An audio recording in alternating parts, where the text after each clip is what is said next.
वृक्ष का बीज मिट्टी की शरणागति में रहता है। वृक्ष का बीज मिट्टी की शरणागति, मछली पानी की शरणागति में, पानी समुद्र की शरणागति में, समुद्र पृथ्वी की शरणागति में,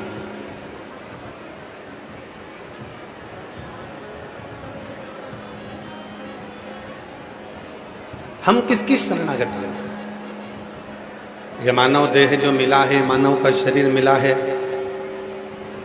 तो कहा एक माँ, दूसरा पिता, तीसरा गुरु, चौथे नंबर पर शिव। जब हम महाकाल बाबा की, भगवान शिव की, विश्वनाथ की, स्वयं बनखंडी नाथ की, स्वयं बालेश्वर महादेव की शरणागति को ग्रहण करते हैं तो निश्चित है कि हमारे जीवन में एक सुख का अनुभव होना प्रारंभ हो जाता है, हमारे जीवन में एक आनंद का अनुभव होना प्रारंभ हो जाता है। हम किसकी शरणागति में? बाहर की आवाज खोलिए, प्रेशर नहीं, अंदर और बाहर दोनों। हम किसकी शरणागति में बैठे?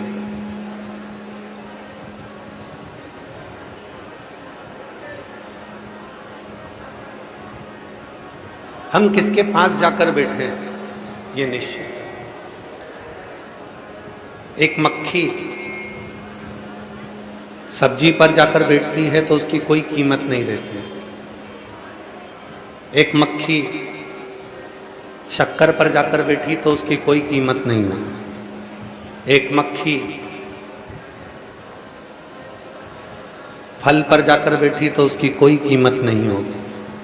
पर वही मक्खी उड़कर गई और कहीं सोना तुल रहा था, हीरा तुल रहा था, और उस हीरे पर जाकर मक्खी तुलते हुए, तराजू पर रखे हुए हीरे पर जाकर,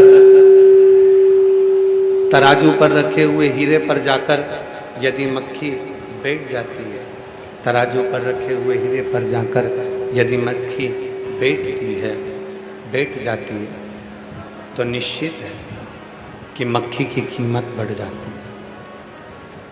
निश्चित है मक्खी की कीमत बढ़ जाती है।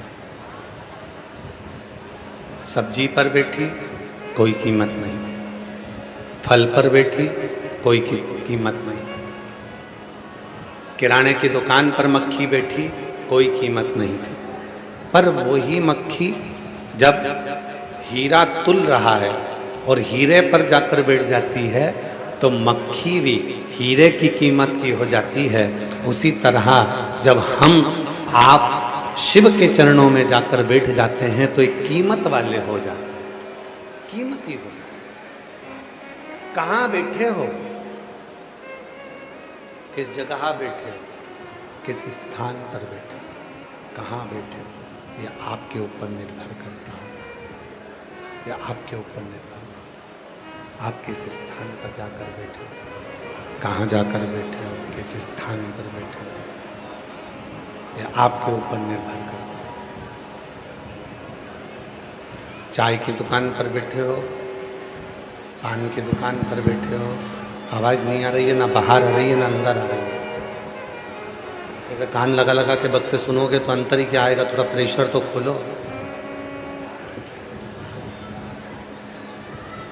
नहीं तो एक एक बक्सा सबको दे दो, कान लगाते रहेंगे।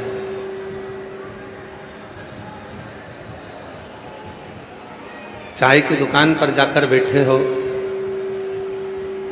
पान की दुकान पर जाकर बैठे हो, फल की दुकान पर जाकर बैठे हो, सब्जी की दुकान पर जाकर बैठे हो, किराने की दुकान पर जाकर बैठे हो, या अपने खुद के कर्म को कर रहे हो।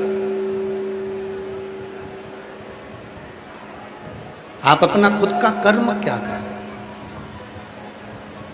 स्वतः कर्म क्या कर रहे हैं।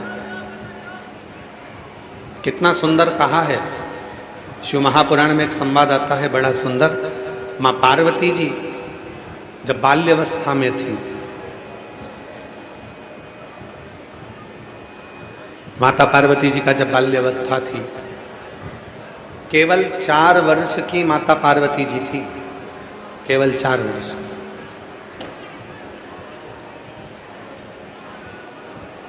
और 4 वर्ष की माता पार्वती जी एक बार भगवान देव अधिदेव महादेव का मट्टी का शिवलिंग खेल खेल में बना रही है। पार्थिव शिवलिंग का निर्माण खेल खेल में कर रही थी, केवल खेल खेल, खेलते खेलते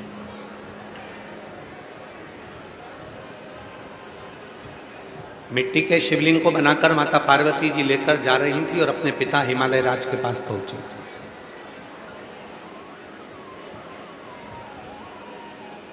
और पिता हिमालय राज के पास में जब पार्वती मैया पहुंची,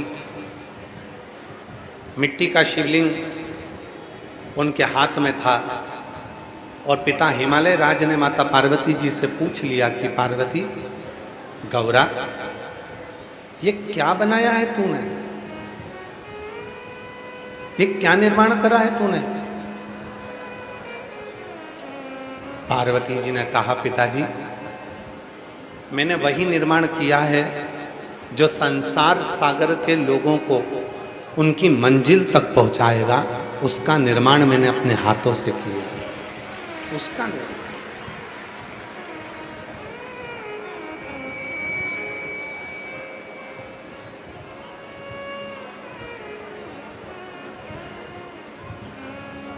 एक पार्थिव शिवलिंग का निर्माण जब हम करते हैं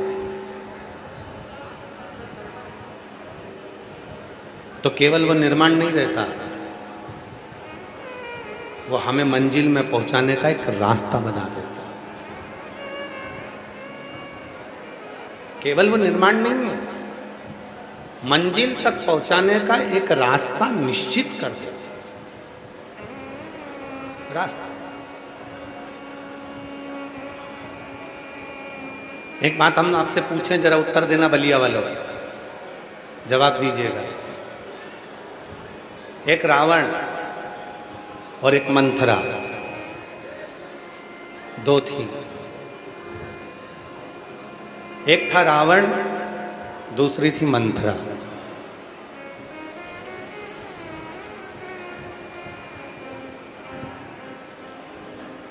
पुतला किसका जलाते हो? जम के तो बोलो, रावण का। पर यदि तुम पुतला जला रहे हो रावण का, रावण को तुम हर साल मार रहे हो, पर सही मायने में तो रावण तक पहुंचने को जरूरत ही नहीं थी अगर मंथरा नहीं होती तो। रावण तक पहुंचना ही नहीं होता। रावण तक पहुंचाने वाली कौन है? जम के बोलो, मंथरा। केवल एक मंथरा ऐसी है जिसने राम जी को रावण तक पहुंचा दिया। केवल एक मंथरा ऐसी है जो राम जी को रावण तक पहुंचा देती। केवल एक मंथरा। शंभु शंभु शंभु शंभु शंभु शंभु शंभु। रावण तक राम जी को भेजने वाली केवल मंथरा थी, केवल मंथरा। हम क्या कर रहे हैं? हर साल रावण को जला रहे हैं। आप और हम क्या कर रहे हैं? प्रत्येक वर्ष रावण का दहन करते हैं, हर साल रावण को मारते हैं। पर हम उस मंथरा को नहीं ढूंढ पाते जो हमारे घर में प्रवेश कर कर हमारे घर के लोगों को कानों में भरकर और हमारे पूरे घर को बर्बाद कर देती है और हमारे जीवन को भी बर्बाद कर देती है। उस मंथरा तक हम नहीं पहुंचे। वो मंथरा को हम और आप ढूंढ नहीं पाए, वो मंथरा तक हम और आप पहुंच नहीं पाए, वो मंथरा तक आप और हम नहीं पहुंच पाए। एक बार जब सही करवा दिया था, बैठ गए थे, फिर वापस वो चालू हो गए। शंभो शंभो शंभो शंभो शंभो। बढ़ाइए, बाहर का प्रेशर अंदर का प्रेशर दोनों बढ़ाइए। शंभो शंभो। हम और आप मंत्रा को नहीं ढूंढ पाते।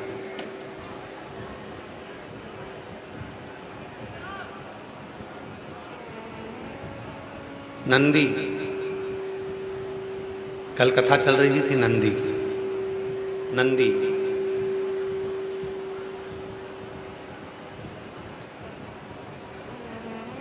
भ्रमण करने के लिए निकले हैं।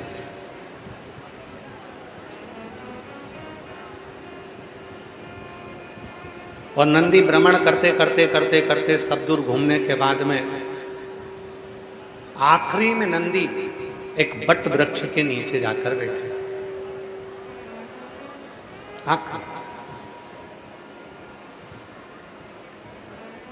जब नंदी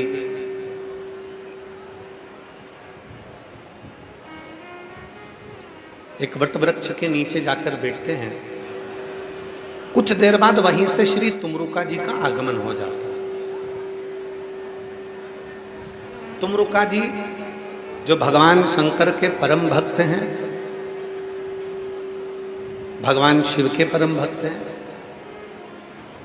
जिनका मुख घोड़े का लगा हुआ है, में वीणा है, करताल है, और शिव नाम दिन भर 24 घंटे उनके मुख से निकलता रहता है।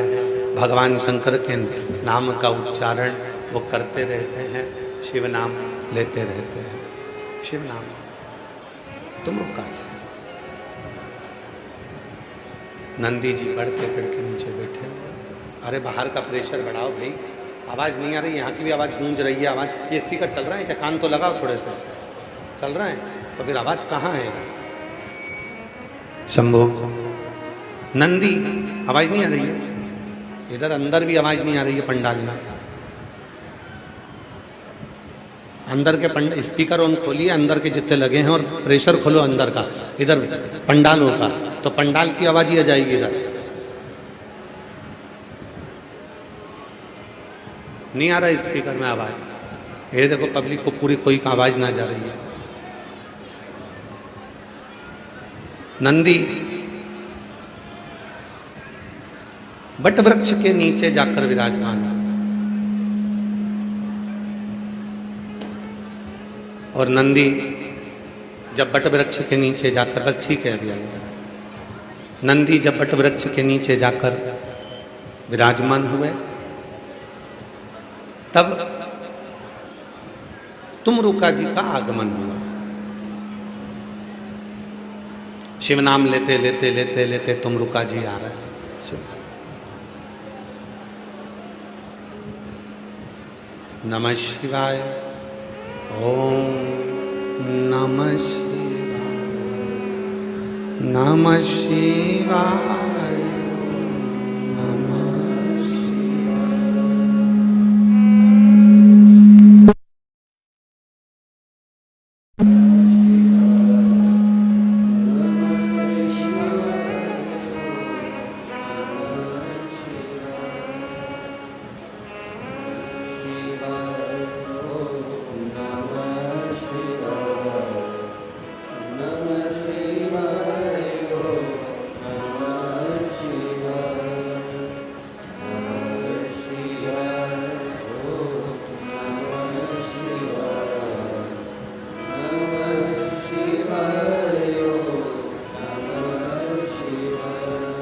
तुमरुका जी शिव नाम लेते लेते बट वृक्ष के नीचे आ गए। नंदी बैठे थे। थोड़ा मन में जब संशय होता है, जब मन के अंदर कोई संशय उत्पन्न होता है, तो व्यक्ति मौन होता है, चुप। 3 बार व्यक्ति मौन हो जाता है। भीतर अगर का संशय है तो मौन होगा, घर में क्लेश है तो मौन होगा, और तीसरा, यदि उस परमात्मा की भक्ति में लगा है और विश्वास है भगवान पर तो मौन होगा। फिर उससे बोला नहीं, फिर वो नहीं, फिर उसकी मौनता है, फिर वो बोलता नहीं है, चुप, एकदम शांत। पर कई बार भक्ति में भी ऐसा होता है कि वो नी भी बोले तो भी लोग बुलवा देते हैं। जैसे कल बालेश्वर महादेव के दर्शन करने गए, ना धर्मेंद्र जी सूचना दी है,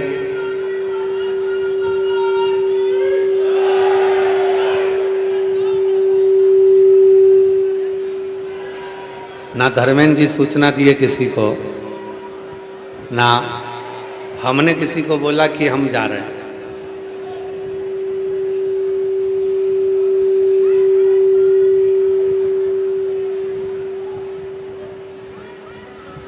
ना हमने किसी को कहा, ना धर्मेंद्र जी बोले।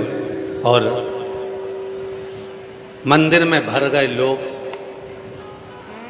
अब भरे तो भरे, अपनी जगह पर थे। जल चढ़ाना था महादेव को, सबके हाथ में थाली, लोटा, गंगा जल चढ़ाना था बालेश्वर महादेव को, और इन्होंने चढ़ाना चालू कर दिया।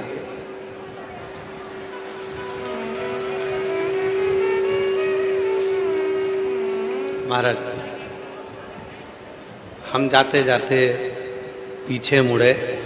दरवाजे पर पहुंचने के बाद में जब पीछे मुड़कर दर्शन किया, जब पीछे मुड़कर देखा, पीछे मुड़कर जब दर्शन किया, शंभु शंभु शंभु शंभु शंभु शंभु शंभु शंभु शंभु। थोड़ा अंदर का बढ़ाओ, थोड़ा बाहर का बढ़ाओ तो दोनों का लेवल बराबर रहेगा। शंभु शंभु। जाते जाते दर्शन किया, पीछे मुड़कर हमने भी महादेव से कहा, बारे प्रभु बड़ी गजब कृपा है तुम्हारी। शाम को गंगा जी के दर्शन करने गए थे, रात हो गई थी तो स्नान नहीं कर पाए। पर मालूम बालेश्वर बाबा ने अपने ही मंदिर में ऐसा जल चढ़वाना प्रारंभ करा कि गंगा जी का स्नान मंदिर में ही करा दिया।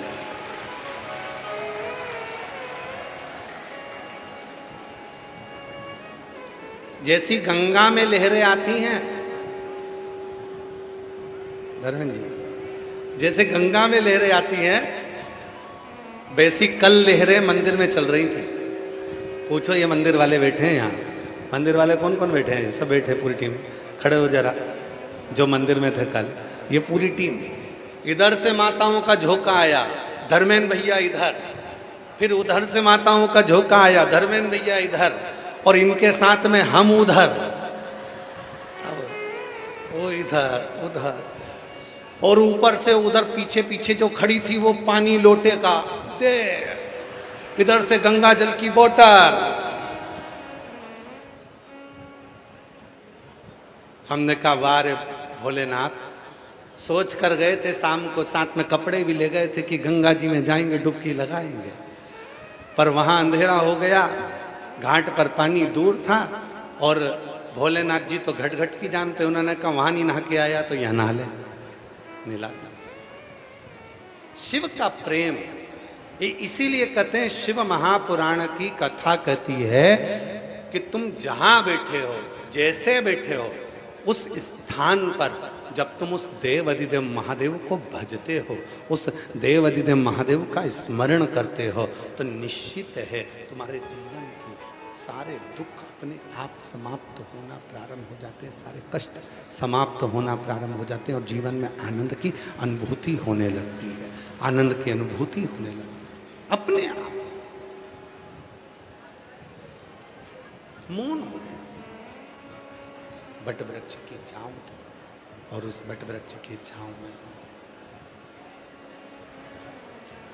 उस बट वृक्ष की छांव में नंदी मौन होकर बैठ गए थे, बट वृक्ष की छांव। और वट वृक्ष की छांव में जैसे नंदी मौन होकर बैठे, नंदी मौन हो गए बट वृक्ष की छांव में। तुमरुका जी का आगमन हुआ। तुमरुका जी आए, नंदी को देखा। बहुत देर तक तुमरुका जी नंदी को देखते रहे। ये तुमरुका जी कोई साधारण नहीं है। शिव महापुराण की कथा कहती है, चंचुला देवी के जीवन के जितने दुख थे उनको समाप्त यदि किसी ने करा तो तुमरुका जी की शिव महापुराण की कथा ने करा। शिव पुराण की। इसलिए आज भी नियम है, आज भी नियम है।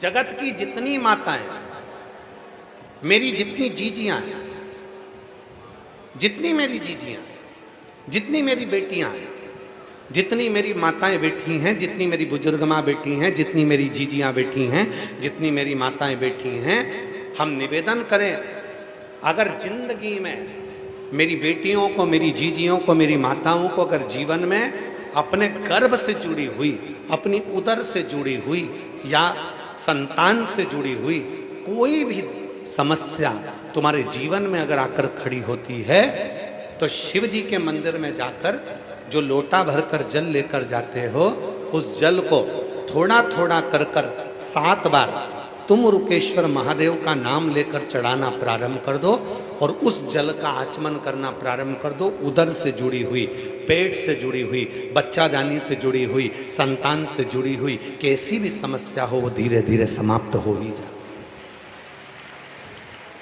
तुम रुका जी, तुम रुकेश्वर। कौन से महादेव? जम के बोलो, तुम रुकेश्वर महादेव। जम के बोलो, तुम रुकेश्वर महादेव। तुम रुका जी के नाम से।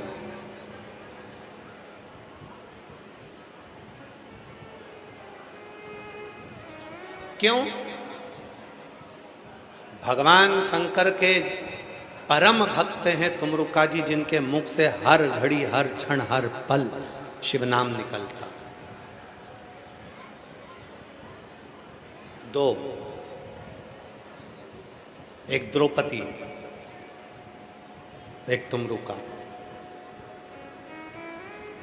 द्रौपदी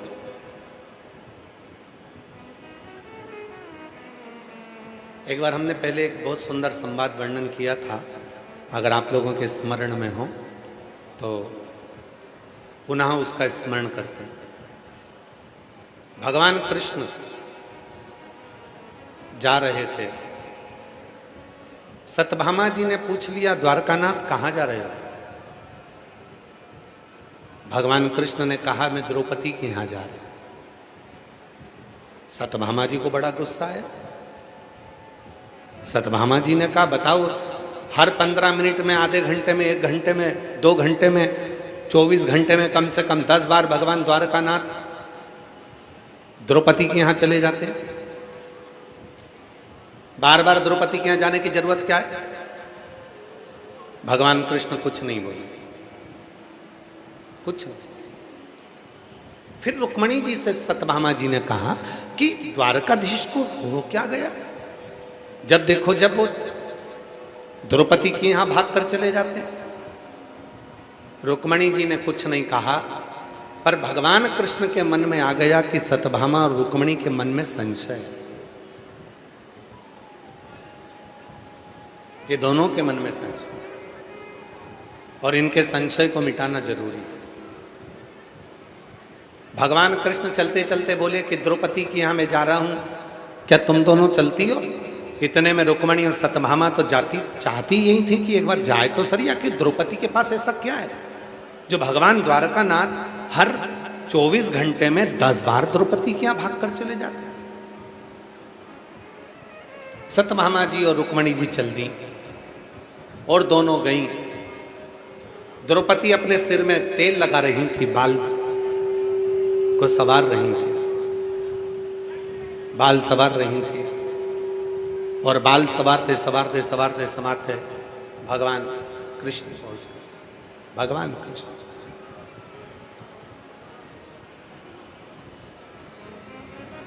भगवान कृष्ण ने जाकर, इसको बढ़ा दो भाई थोड़ा, भगवान कृष्ण ने जाकर पूछा,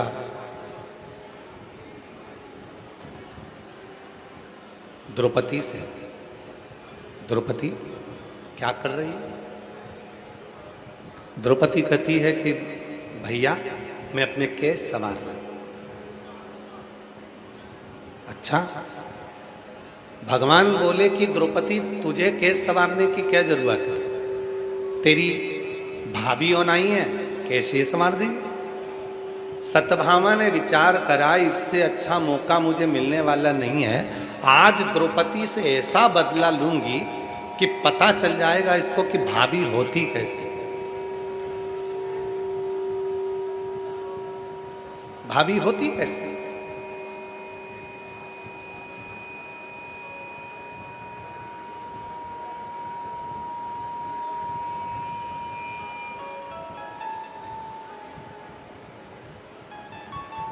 चलिए, सत्यभामा जी बैठ गए द्रौपदी के केशों में तेल लगाने के लिए, और द्रौपदी के केशों में तेल लगा। सत्यभामा जी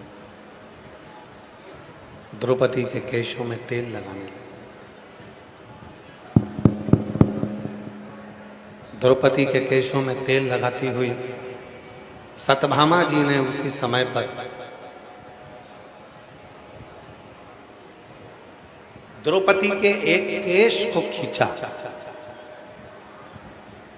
जैसे ही केश खींचा, उसमें से आवाज आई, हे कृष्ण।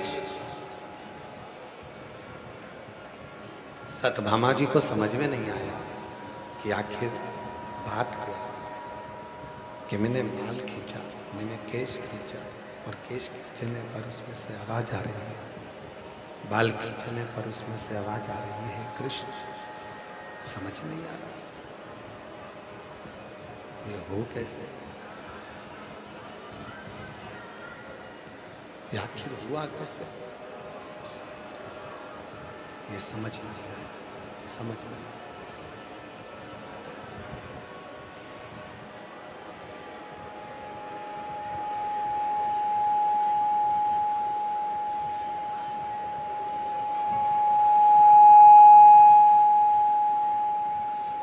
शंभु शंभु शंभु शंभु शंभु शंभु शंभु शंभु शंभु शंभु शंभु शंभु शंभु शंभु शंभु शंभु शंभु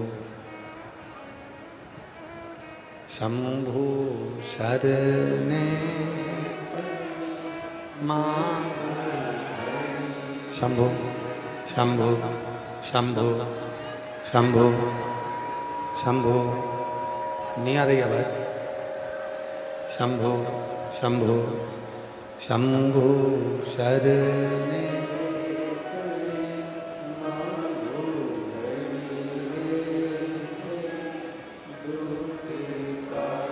आवाज बढ़ाइए, सबकी बढ़ाओ।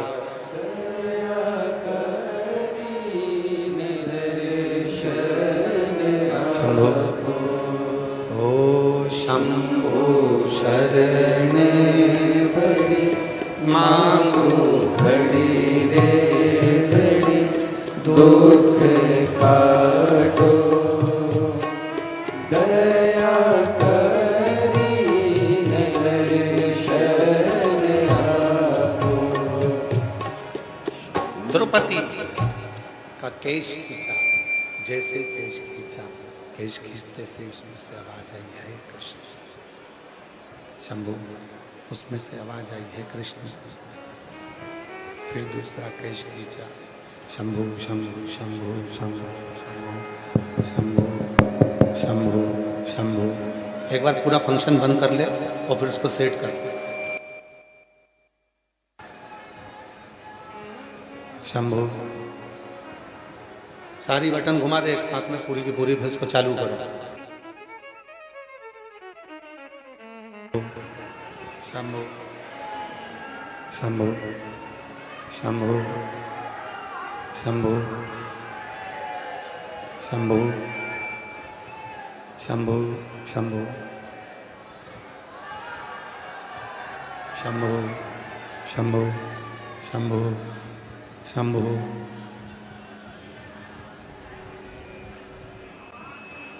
शंभो शंभो शंभो शंभो शंभो। बढ़ाइए बाहर की बढ़ाओ। शंभो शंभो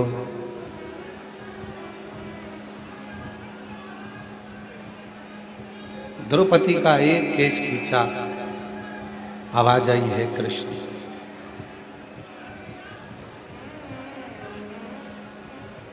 द्रौपदी का दूसरा केश खींचा, आवाज आई है कृष्ण। हे कृष्ण। सत्यभामा को समझ नहीं आया।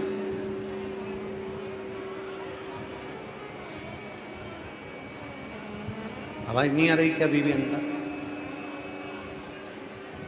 अरे भाई पंडाल की आवाज खोलिए। लोग 42-45 डिग्री टेम्परेचर में बैठे हैं, इतनी धूप में लोग खड़े हुए हैं। आप लोगों को साउंड पहले से सही करना चाहिए।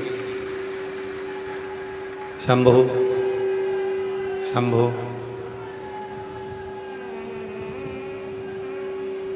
सत्यभामा को बड़ा आश्चर्य हुआ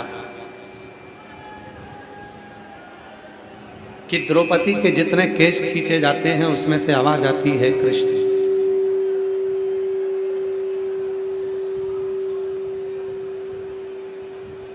आवाज आती है कृष्ण।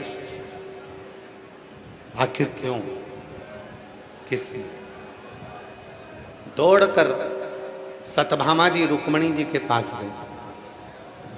रुक्मणी जी से कहा कि मैंने द्रौपदी का केश खींचा था और उसमें से आवाज आई है कृष्ण।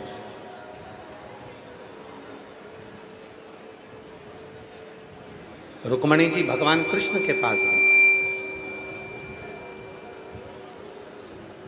और भगवान कृष्ण से जाकर कहा, नाथ, एक बात समझ में नहीं आती कि द्रौपदी का केश खींचा जाता है और उसमें से आवाज आती है हे कृष्ण, ऐसा क्यों? भगवान कृष्ण ने कहा, रुक्मणी, तुम और सत्यभामा के मन में आया था कि मैं दौड़ दौड़ कर द्रौपदी के पास क्यों जाता हूं, उसका केवल एक कारण है, केवल एक कारण। ये मानव के शरीर में जो 3.5 करोड़ रोम छिद्र हैं, ये मानव के शरीर में, ये मानव के देह में जो 3.5 करोड़ रोम छिद्र हैं, 3.5 करोड़ जो रोम छिद्र हैं, ये 3.5 करोड़ रोम छिद्र भगवत नाम के लिए केवल सारे ब्रह्मांड में केवल एक द्रौपदी ऐसी है जो 3.5 करोड़ बार मेरा नाम 24 घंटे में ले लेती है। 3.5 करोड़, 3.5 करोड़ बार मेरा नाम 24 घंटे के अंदर वो ले लेती है। शंभो शंभो शंभो शंभो। पंडाल की आवाज खोलो, पंडाल की आवाज खोलो। 3.5 करोड़ बार भगवान कहते हैं कि मेरा नाम लेती है, तो 3.5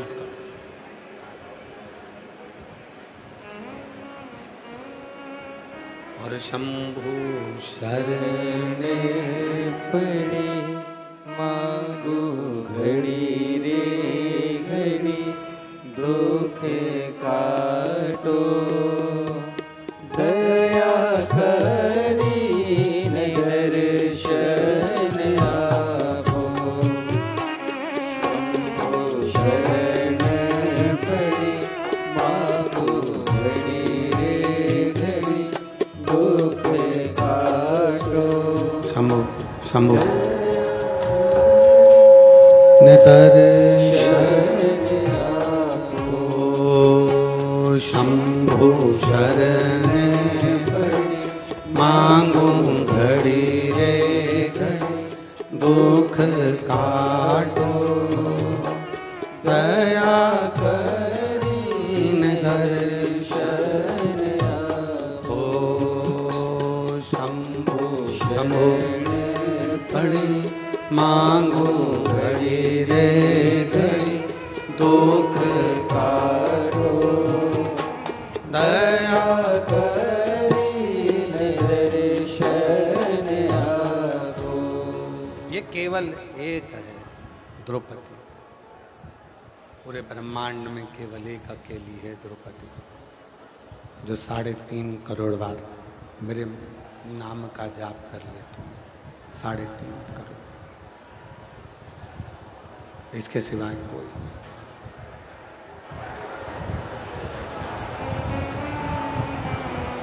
एक द्रौपदी 3.5 करोड़ बार भगवान के नाम का जाप करती है। तुमरुका जी जो 3.5 करोड़ बार शिव नाम का जप कर लेते, दोनों।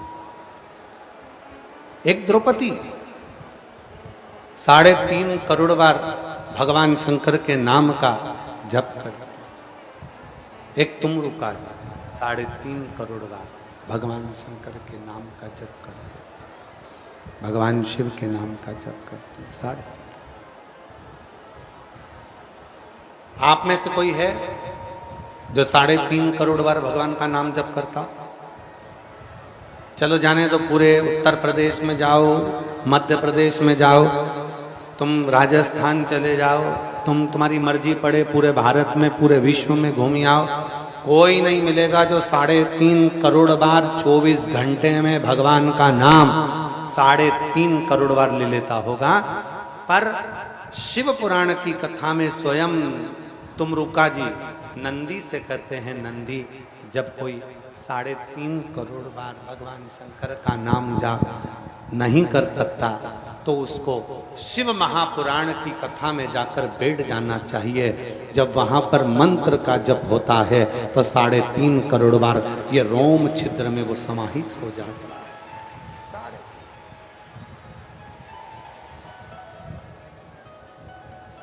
लोग कहते हैं कि गुरुजी आखिर शिव पुराण में आने के बाद में, भगवान शंकर की कथा में आने के बाद में लोगों का कार्य सफल क्यों हो जाता है? कथा में आने के बाद में कई लोग जो आते हैं उनका कार्य सफल क्यों हो जाता है? क्या कारण है? उसका केवल एक कारण है। आप और हम बैठकर जब भगवान शिव का नाम लेते हैं, श्री शिवाय नमस्तुभ्यम, अब ये 4 से 5 लाख लोग जो कथा को श्रवण कर रहे हैं, 5 लाख लोगों के मुख से एक साथ श्री शिवाय नमस्तुभ्यम जब निकलना और एक मंत्र का जब उच्चारण हम और आप करते हैं तो वो आपस में टकराता है, मंत्र बिखरता है और वो हमारे ये 3.5 करोड़ रोम छिद्र में से समाहित होकर हमारे जीवन के सारे संचित पापों को समाप्त कर देता है और हमें शिव की शरणागति दे देता है। शिव की संचित पाप।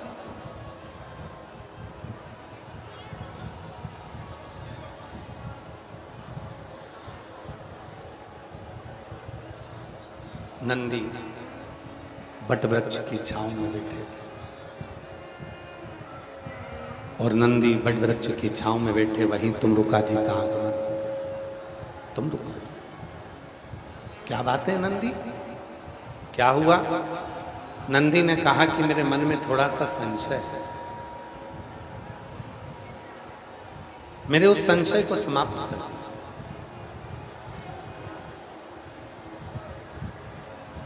मेरे मन का बस छोटा सा संशय, उस संशय को आप समाप्त कर दो। क्या संशय है? नंदी ने कहा,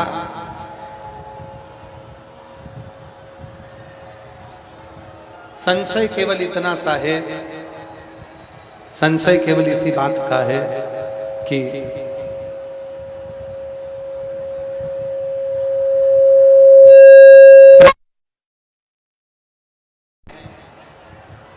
वो तो अपने आप में स्वर्ग है।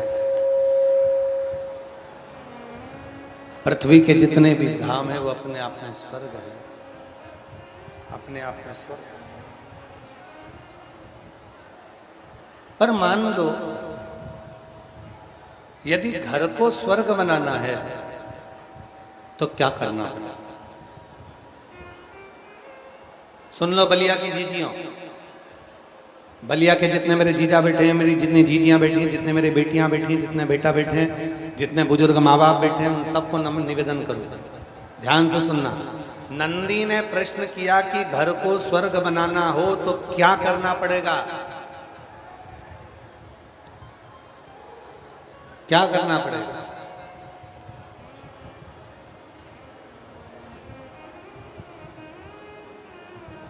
तुमरुका जी ने जो जवाब दिया उसको सुनिएगा। तुमरुका जी ने जवाब दिया कि अगर घर को स्वर्ग बनाना है तो केवल दो चीजों का स्मरण करिए। दो चीज। पहला, पुरुष कानों को बंद कर ले और घर में रहने वाली स्त्री अपने मुख को बंद कर ले तो घर पूरा स्वर्ग बन जाए। पूरा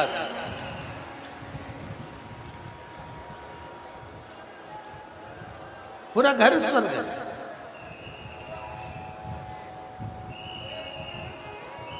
शिव करुणा सागर हैं और जब भगवान शंकर करुणा सागर हैं, नंदी से भगवान तुमरुका जी कहते हैं कि शिव को पहचानने के लिए, भगवान शंकर को जानने के लिए, पहचानने के लिए, शिव को जानने के लिए बहुत दूर नहीं जाना पड़ता। शिव को जानने के लिए अपने भीतर के एक विश्वास को, एक आनंद को पहचानना। शंभो शंभो शंभो।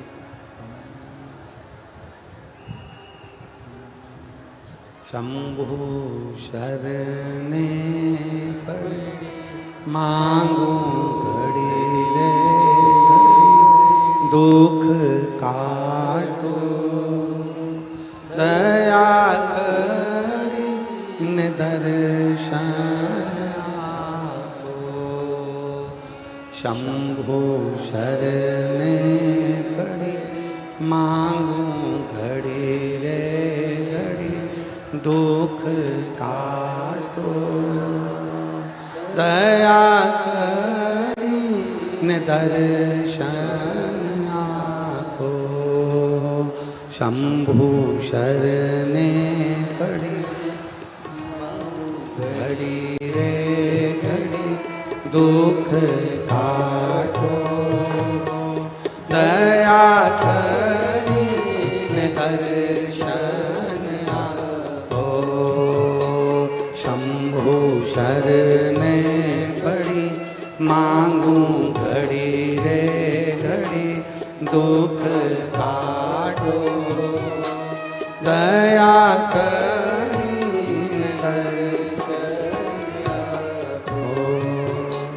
शंभु शरणे पड़ी मांगू घड़ी रे घड़ी, दुख काटो दया करी न दर्शन आको।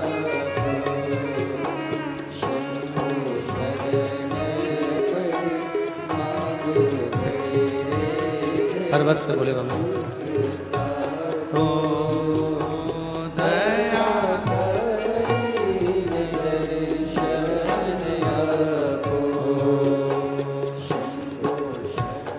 हार हार पर्वत से भोले बाबा नीचे उतर आओ। पर्वत से भोले बाबा नीचे उतर आओ। ओ पर्वत से भोले बाबा नीचे उतर आओ। पर्वत से भोले बाबा नीचे उतर आओ। ओ देर ना लगाओ भोला, देर ना लगाओ।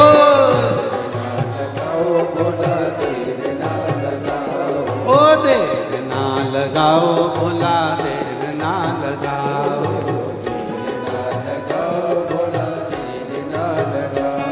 ओ पर्वत से भोले बाबा नीचे उतर आओ।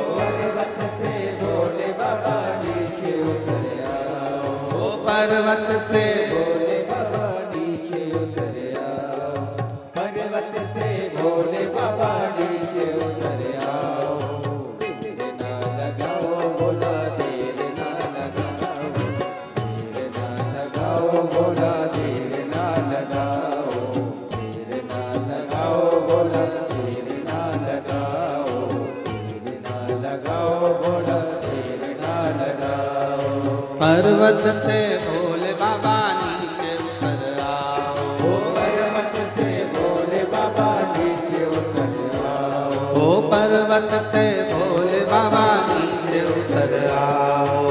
पर्वत से भोले बाबा नीचे उतर आओ।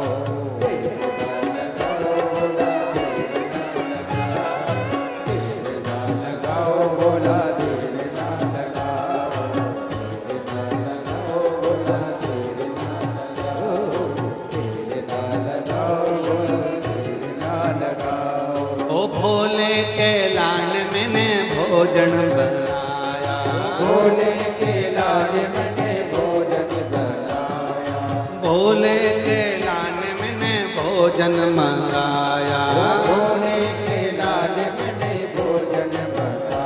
ओ जल्दी से आओ भोला देर ना लगाओ। आओ भोला देर ना लगाओ। ओ जल्दी से आओ भोला देर ना लगाओ। ओ पर्वत से भोले बाबा नीचे उतर आओ। पर्वत से भोले बाबा नीचे उतर आओ। ओ पर्वत से भोले बाबा नीचे उतर आओ। पर्वत से भोले बाबा नीचे उतर आओ। ओ देर ना लगाओ भोला देर लगाओ भोला देर ना लगाओ। देर ना लगाओ भोला देर ना लगाओ। लगाओ भोला देर ना लगाओ। राधे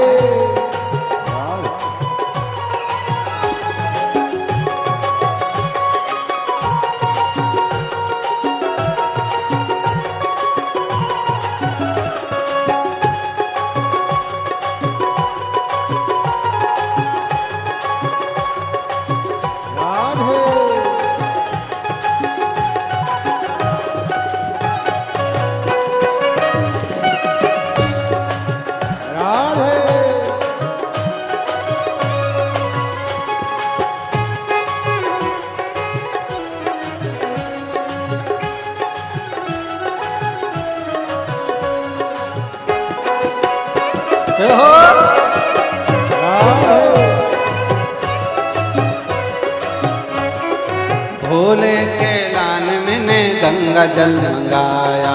भोले के लाल मैंने गंगा जल मंगाया। ओ भोले के लान मैंने गंगा जल मंगाया। भोले के लाल मैंने गंगा जल मंगाया। ओ जल्दी से आओ भोला देर ना लगाओ। आओ भोला देर ना लगाओ। ओ जल्दी से आओ भोला देर ना लगाओ। आओ भोला देर ना लगाओ। ओ पर्वत से भोले बाबा नीचे उतर आओ। पर्वत से भोले बाबा नीचे उतर आओ। ओ पर्वत से भोले बाबा नीचे उतर आओ। पर्वत से भोले बाबा नीचे उतर आओ। ओ देर ना लगाओ भोला देर ना लगाओ। लगाओ भोला देर ना लगाओ। ओ देर ना लगाओ भोला देर ना लगाओ। लगाओ भोला देर ना लगाओ। राधे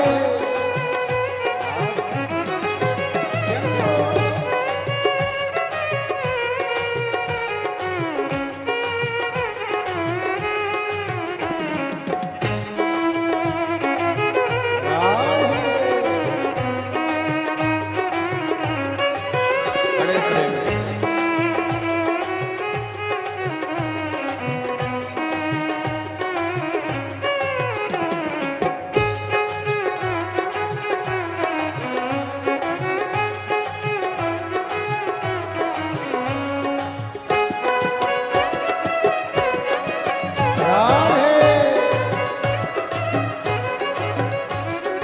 भोले के लाल मैंने सेजवा बिछाया।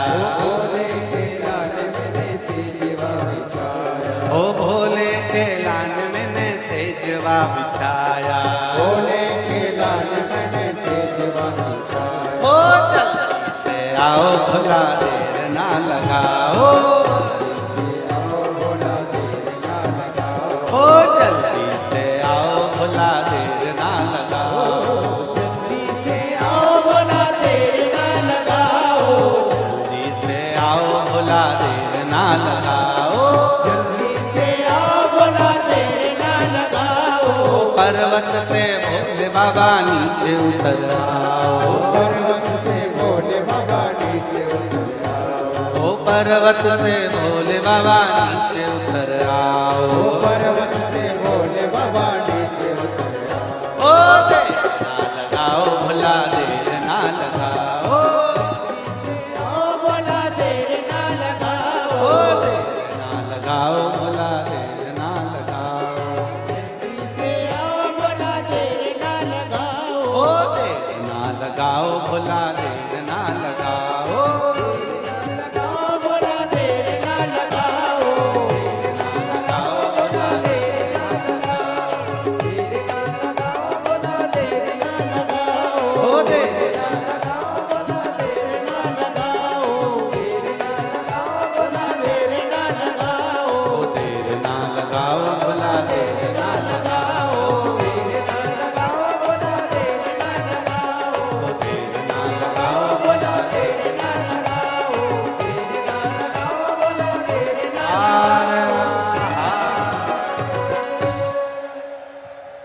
अपने स्थान पर बैठकर भगवान देव अधिदेव महादेव से अपने मन की बात करें, प्रार्थना करें, निवेदन करें, विनय करें, बाबा को मन का भाव कहें, हृदय से प्रार्थना करें, विनय करें, बड़े भाव से। ये कथा 15 जून तक चलेगी।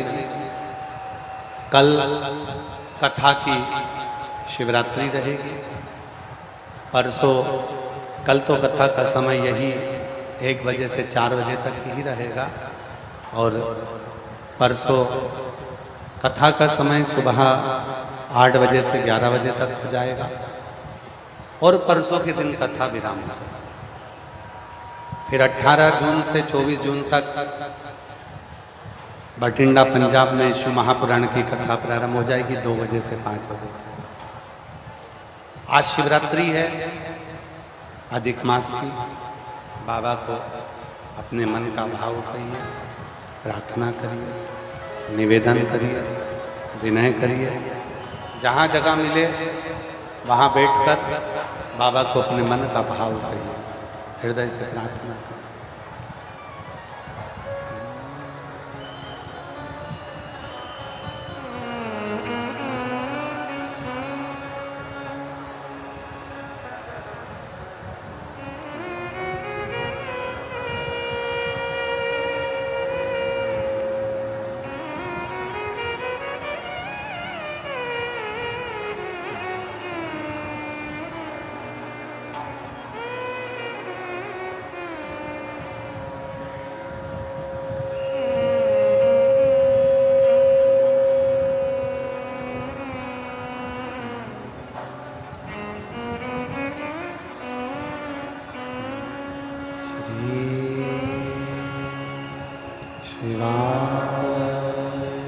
नमस्तु श्री शिवाय नमस्तु श्री शिवाय नमस्तु श्री शिवाय नमस्तु श्री नमस्तु भोला सब दुख काटो हमारा, ओ भोला सब दुख काटो हमारा। शिव शंकर जपो तेरी माला, भोले बाबा जपो तेरी माला, भोला सब दुख काटो हमारा, ओ भोला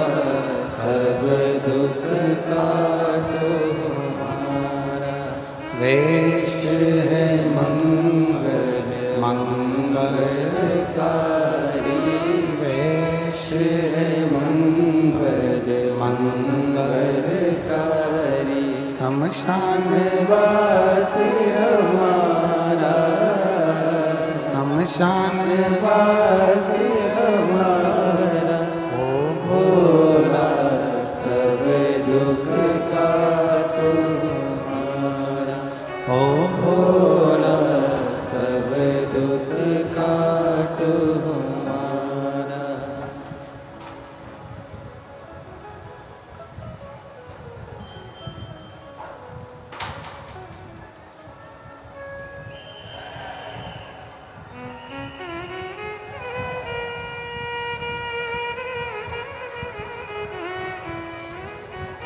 बाबा देवाधिदेव महादेव भगवान शिव की कथा कर रहे हैं।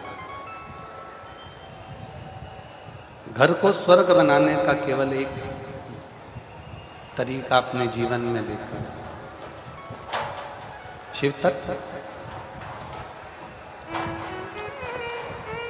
भगवान ओगड़दानी की कथा कहती है। एक बार मां पार्वती जी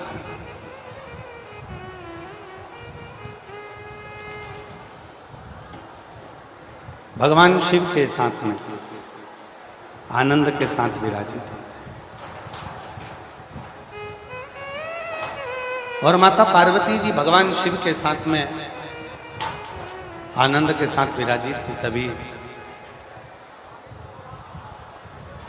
पार्वती जी के कुछ प्रश्न हैं जो भगवान शंकर से उन्होंने उत्तर मांगा। कुछ प्रश्न माता के। पहला,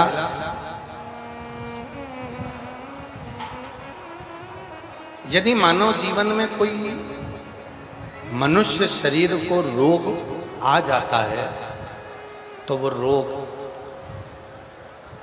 समाप्त होने में देरी क्यों लगती है? दूसरा प्रश्न, कोई कष्ट देने वाला जब जीवन में आता है तो बारंबार कष्ट क्यों देता है? क्यों कष्ट? महाराज शिव जी ने कहा कि पार्वती, हमारे शरीर में जितने भी रोग आते हैं ये हमारे एक जन्म के नहीं रहते। हमारे शरीर के जितने रोग हैं ये ना जाने पूर्व में जो हम कर्म कर कर आए हैं, 83,99,999 योनियों में जो हमने कर्म करा होता है वो 84,00,000वें नंबर की योनि में आकर हमको भोगना पड़ता। उस कर्म को भोगना। पर उन आए हुए सारे दुखों को जब जीव शिव की शरणागति में पहुंचता है तो वो समाप्त कर देता है।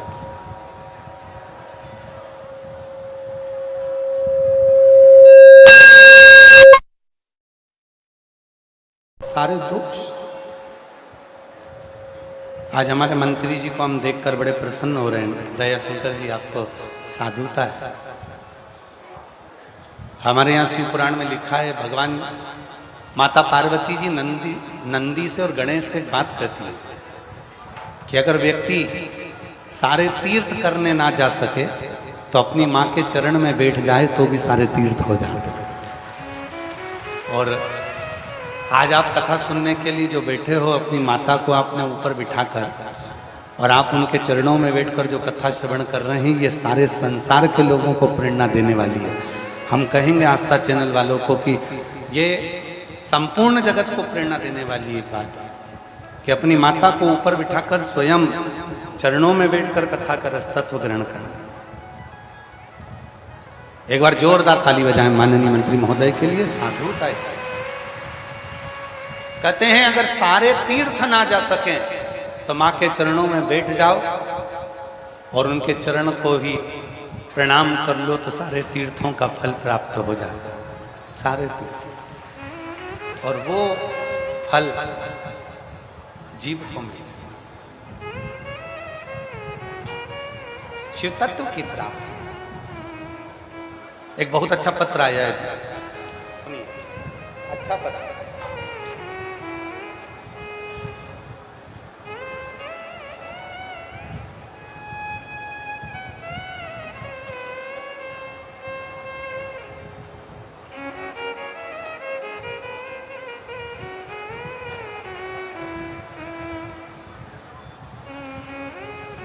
मेरा नाम नंदिनी गुप्ता है, पति का नाम पवन कुमार गुप्ता है।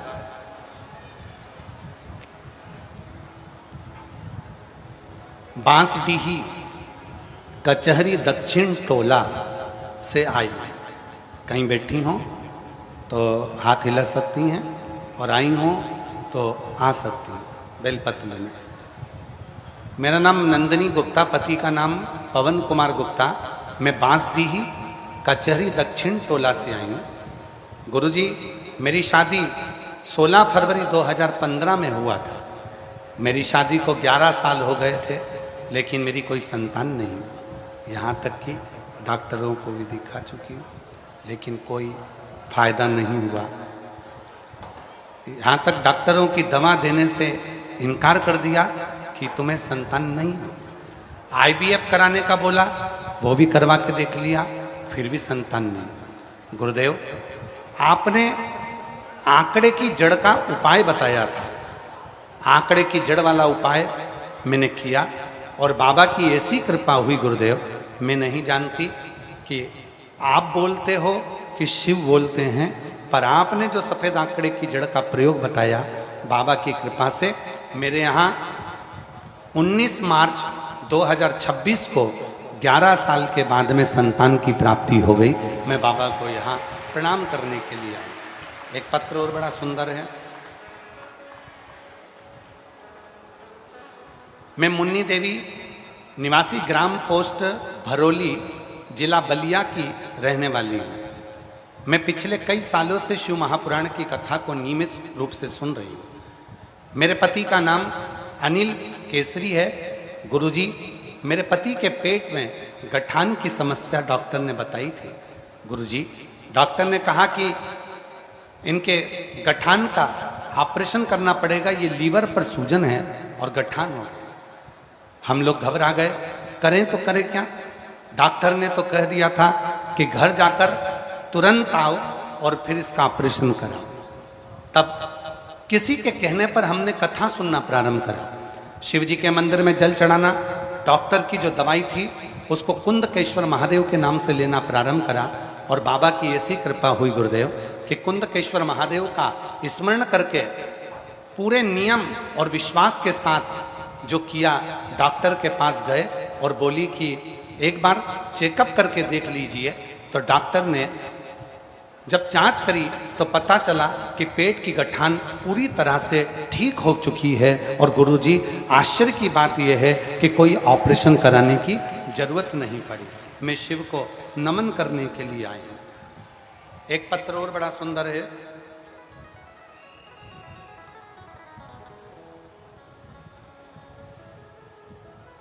मैं आया कुमारी पुत्र रोहित कुमार, चंदवा टोला, आरा, बिहार से हैं। बाबा, मैं कोरोना में टीवी देख रही थी और अचानक आपकी कथा देखी और आपने कथा में पशुपतिनाथ व्रत करने के बारे में बताया। बाबा, मैंने भी पशुपति व्रत करा। पहली बार बाबा की ऐसी कृपा हुई कि बाबा ने मेरे बेटे का 5 सोमवार में ही पूरा हो गया और BA सेफ्ट हेड कांस्टेबल के रूप में मेरे बेटे का सिलेक्शन हो गया। और बाबा, दूसरी बार में बाबा ने मुझे 10 कट्ठा जमीन भी दिला दी। मैं बाबा को यहाँ धन्यवाद देने के लिए आई हूँ, प्रणाम करने के लिए आई हूँ। शिव तत्व इसी को कहते हैं, शंकर की करुणा इसी को कहते हैं, शिव की दया इसी को कहते हैं।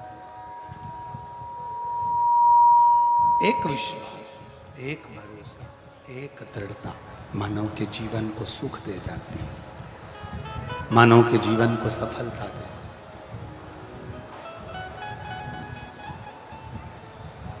पार्वती मैया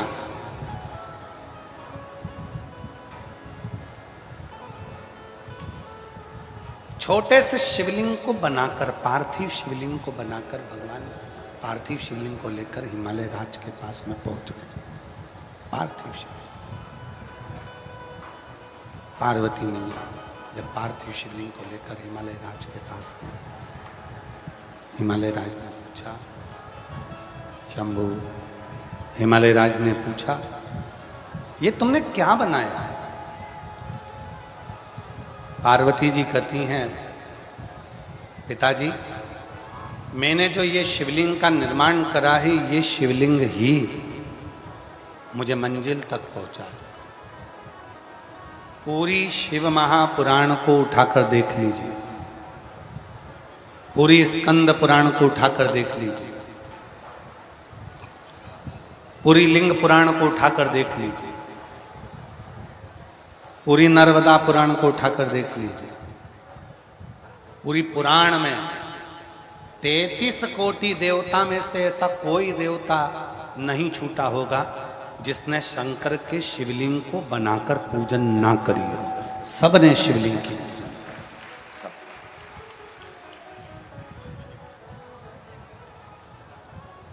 सब शिवलिंग की पूजन कर, सब शंकर की शिवलिंग का पूजन कर, शिवलिंग की आराधना कर, शिवलिंग की साधना कर, भगवान शंकर के शिवलिंग की पूजन कर, आराधना कर।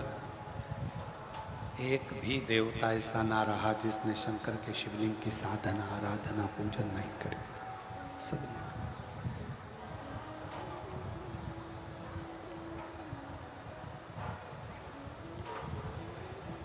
पार्वती जी बचपन से जो शंकर के शिवलिंग की आराधना करना प्रारंभ करी थी माता पार्वती जी, भगवान शिव मिल गए मां पार्वती को, तब तक भी माता पार्वती जी ने शिव की साधना को नहीं छोड़ा, शिव की आराधना को नहीं छोड़ा। शिव महापुराण की कथा यही कहती है।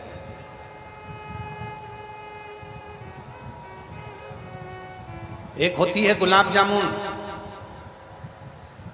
और एक होता है गुलाब का फूल।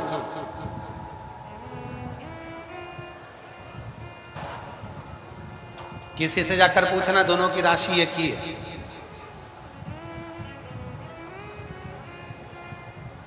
गुलाब जामुन और गुलाब के फूल की राशि एक ही है। सबसे ज्यादा सुखी कौन है? गुलाब जामुन। मावे से बनती है, खोए से बनकर तैयार घी में चली जाती है, घी में तल के तैयार तरबतर घी में चाशनी में चली जाती है, चाशनी में तरबतर तैयार। सबसे ज्यादा सुखी अगर कोई है तो वो गुलाब जामुन है, गुलाब जामुन। और एक है गुलाब का फूल, कांटों में जन्म लिया, कांटों में बड़ा, कांटों में रहा और आखिरी में कांटों में से टूटा और महादेव के चरणों में चला गया। महादेव एक गुलाब जामुन, गुलाब का फूल, दोनों की राशि एक है। दोनों में अंतर केवल इतना है कि गुलाब जामुन सुख भोगती है, खोए की बनती है, मावे की बनती है, घी में तलाती है, चाशनी में जाती है, पर फिर आखिरी में खाने के बाद भ्रष्टा में चली जाती है। और गुलाब का फूल कांटों में रहता है, बड़ा होता है, कांटों में से निकलकर आखिरी में महादेव के चरणों में चला जाए। महादेव के चरणों में शिव कथा कर रही है। अगर जिंदगी में थोड़े बहुत कांटे आए, जीवन में थोड़े बहुत दुख आए, जीवन में थोड़ी बहुत तकलीफें आए, जीवन में थोड़ी बहुत परेशानी आए, जीवन में थोड़े बहुत कष्ट आए, थोड़ी तकलीफें आए, तो टेंशन मत लेना, समझ लेना आप वो गुलाब के फूल हो, एक दिन टूट कर परमात्मा के चरणारविंद में जरूर टूटो।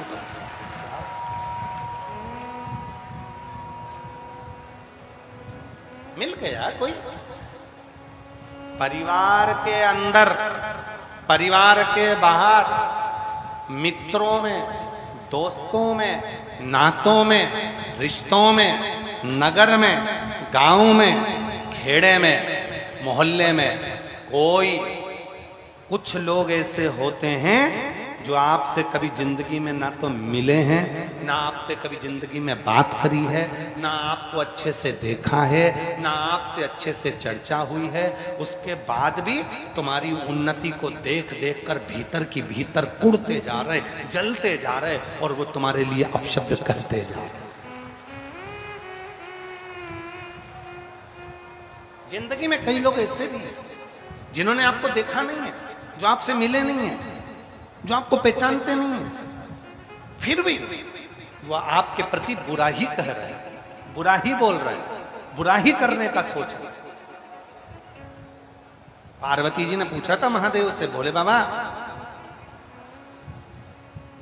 बीमारी आती है, बहुत देर में जाती है, कुछ बेकार मिल जाते हैं जीवन में, मानव के शरीर में कुछ लोग ऐसे मिलेंगे, इस मानव के शरीर में कुछ लोग ऐसे प्राप्त होंगे जो हमारे जीवन में हमको सुखी नहीं देख पाएंगे, अच्छा नहीं देख पाएंगे, हमारे लिए निंदा, हमारे लिए बुराई, हमारे को अपशब्द कहेंगे, ताने देंगे, गालियां देंगे, आड़ा टेढ़ा बोलेंगे, अपशब्द कहेंगे।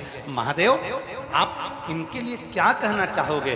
तब भगवान देवाधिदेव महादेव ने कहा, पार्वती संसार में तुम्हें अगर कोई गाली देने लगे, संसार में तुम्हें कोई अपशब्द कहने लगे, संसार में जब तुम्हें कोई ताना देने लगे, संसार में तुम्हें जब कोई आड़ा टेढ़ा बोलने लगे, समझ लेना कि तुम उससे आगे निकलना प्रारंभ हो गए हो, तुम उन्नति की सीढ़ी पर चलना प्रारंभ हो गए हो, इसलिए तुम्हें ताने दिए जा रहे, इसलिए तुम्हें अपशब्द कहे जा रहे।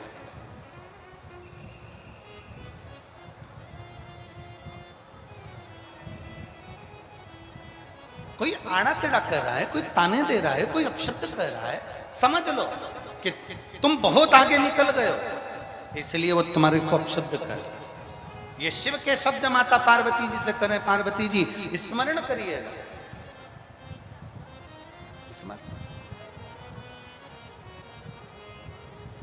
कोई पिछले जन्म के अच्छे कर्म मुझे बाबा तेरा साथ मिला, कोई पिछले जन्म के अच्छे कर्म मुझे बाबा तेरा साथ मिला, जहाँ सारी दुनिया झुकती है, जहाँ सारी दुनिया झुकती है, मुझे वो आली दरबार मिला, दरबार मिला, कोई पिछले जन्म के अच्छे कर्म मुझे बाबा तेरा साथ मिला, कोई पिछले जन्म के अच्छे कर्म मुझे बाबा तेरा साथ। कोई पूर्व का कोई अच्छा कर्म होगा, कोई तुम्हारे माता पिता का अच्छा कर्म होगा, कोई तुम्हारा अच्छा कर्म होगा जो तुम बाबा की कृपा से बलिया में जन्म ले लिए, कोई तुम्हारा पूर्व का अच्छा कर्म होगा जो गंगा के तट पर सरयू के संगम पर तुम्हारा जन्म हो गया, कोई पूर्व का अच्छा कर्म होगा जो भगवान शंकर की कृपा हो गई और बलिया में शिव महापुराण की कथा हो गई, कोई पूर्व का कर्म अच्छा होगा जो माननीय मंत्री महोदय ने आप सबके कहने पर, और हम तो कहेंगे जगत में ऐसे मंत्री भी होना चाहिए कि गांव के लोग, नगर के लोग, ये यहाँ के गांव के लोग, दिवली बलिया के लोगों ने जाकर मंत्री जी से कहा कि हमको बस एक कथा करवा दो सीवर वाले बाबा की, और मैं मंत्री जी को भी साधुवाद दूंगा कि आपने इन माताओं का कहना मानकर और पूरे गांव वालों का कहना मानकर कथा भी करवा दी। पहले तो गांव वालों को धन्यवाद दूंगा, जिन गांव के लोगों ने, जिन गांव की माताओं ने, जिन गांव के ये बलिया के दिवली के निवासियों ने जाकर मंत्री महोदय से ये निवेदन करा कि हमको कथा सुनना है और शिव पुराण सुनना है, सीवर वाले बाबा को बुला दो। ये मेरी माताओं को प्रणाम है जो आपने मंत्री जी से जाकर कहा, ये प्रेरणा दी है आपने। और मंत्री जी को भी साधुवाद इस बात का दूंगा कि उन्होंने तुरंत जैसे ही माताएं बोलकर गईं, जैसे ही गांव के लोग बोलकर गए, वैसे ही मंत्री जी ने तुरंत सीओर फोन लगाया, और दूसरे ने फोन नहीं लगाया, मंत्री जी खुद फोन लगवा दिया और खुद ने फोन लगाया।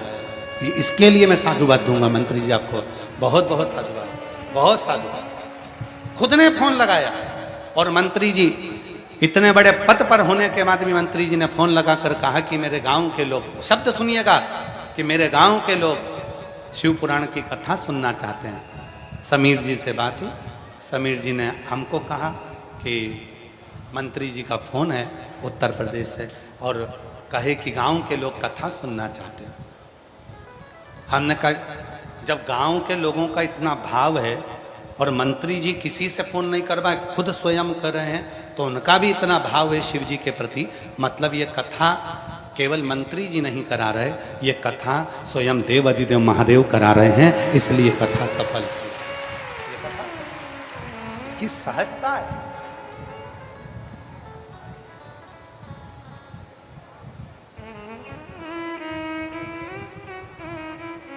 साधुता है।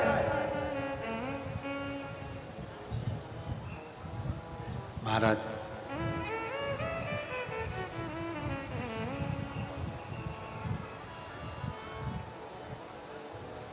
मोबाइल में एक नंबर भी अगर गड़बड़ हो जाता है तो फोन किसी का किसी को लग जाता है। बोलो सही है कि गलत है? अरे जम के तो बोलो जरा, सही है ना? एक नंबर भी अगर गड़बड़ हो गया तो फोन किसी का किसी को लग जाता है। होता है ऐसा। एक पति की पत्नी की नौकरी लगी, सर्विस दिल्ली में लग गई। पत्नी पति से मिलकर दिल्ली चली गई और उसी समय पर एक पति की पत्नी मर गई। पति अंतिम संस्कार कर कर शमशान से आ रहा था। जो दिल्ली में पत्नी गई थी उसने फोन लगाया अपने पति को। वो फोन पति की जगह इस पति को लग गया जो शमशान से पत्नी का अंतिम संस्कार कर कर आ रहा था। दिल्ली वाली पत्नी ने अपने पति को लगाया था, रॉन्ग नंबर लग गया और रॉन्ग नंबर उस पति को लग गया जो अपनी पत्नी का अंतिम संस्कार कर कर आ रहा था। पति ने जैसे ही जेब में से मोबाइल हेड़ा, हेलो करा, इतने में पत्नी बोलती है मैं आराम से पहुंच गई हूं।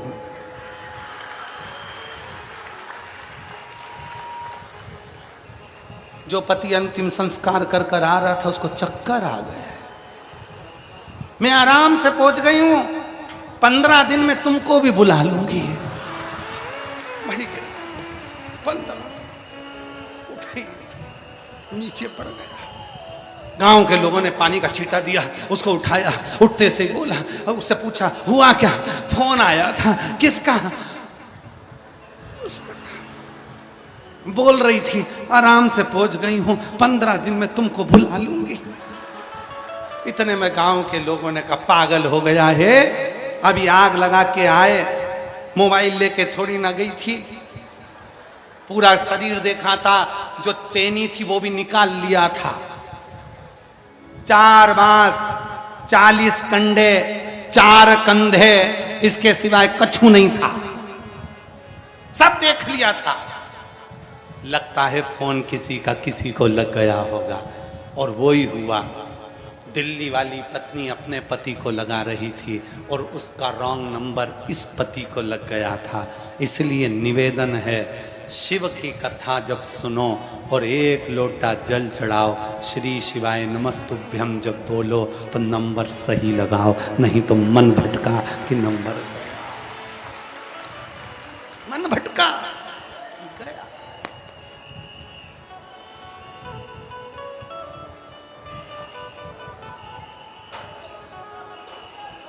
मन भटका की गया। इस चित्त को चित्त होगा। अरे अपने आप को साधुवाद समझो कि बलिया जैसी भूमि पर हो, वीरों की भूमि, वीरों की धरती, जवानों का देश, यह है बागी बलिया उत्तर प्रदेश।